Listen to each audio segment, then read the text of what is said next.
These sliders come together so quickly. They are perfect for game day or if you're entertaining. Everybody's going to love these sliders. The cheese filling for our Danish sliders is super easy. It has all those same flavors that a lot of cheesecakes have, starting with 8 ounces of room temperature cream cheese, 1 teaspoon of lemon juice, a 1/4 cup of powdered sugar. And now we're going to separate the egg yolk from the egg white, and we're using just the egg yolk in the dish. Now with a hand mixer, mix until smooth.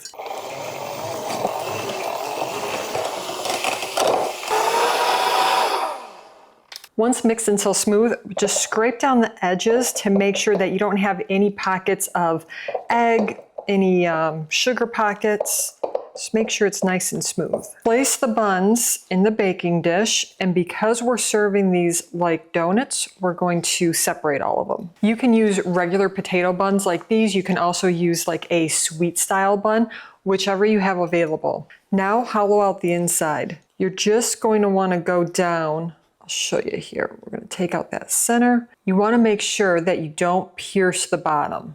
When I'm cutting around the edges, you can see that I'm really trying to hollow out that inside, but still leave a little bit of a wall. I've shared so many different things with the guys at my husband's office, and this is like one of the guys' absolute favorite things that I make, and it's so simple too. I also keep the insides of these because you can always toast these up and use them as croutons, or if you wanted to do just like a little fun batch of French toast bites, you can always do that too. I'm going to make the egg wash by adding a 1/4 cup of water and 1 large egg. We're going to mix that together and then brush the tops of the slider buns.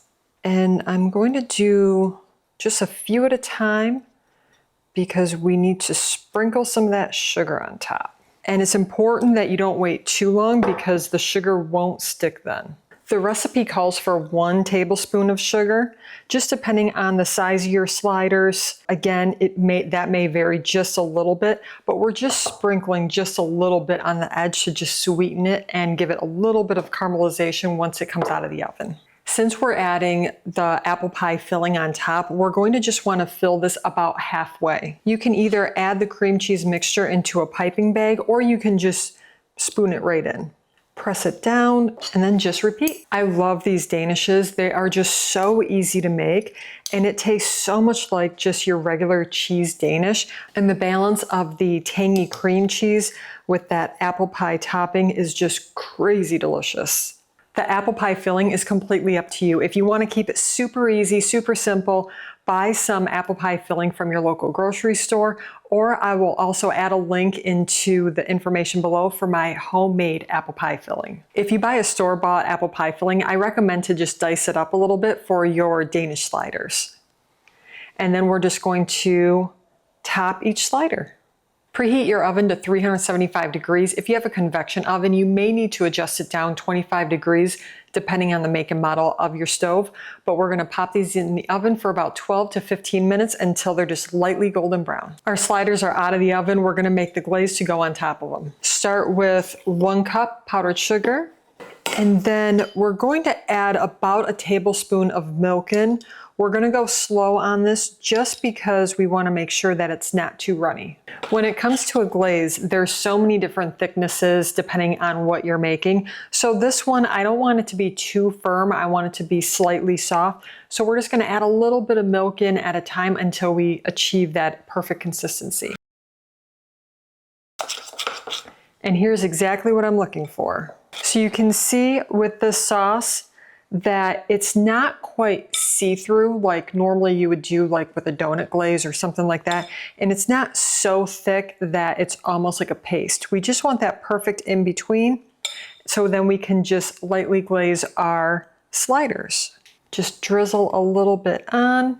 This is such a great dish for like the holidays, for something for finger food.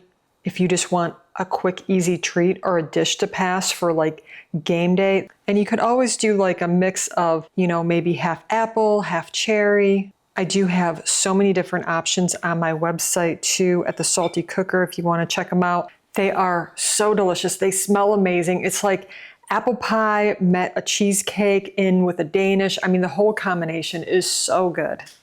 You guys, if you make any kind of easy dessert slider, you've got to make these apple cream cheese sliders. I'm so excited. My mouth is watering. It's time for the taste test. They taste just like an apple cheese Danish. It is so delicious. You have the tanginess with the cream cheese, that delicious sweet apple topping, and then the glaze with the little bun on it. It's so good.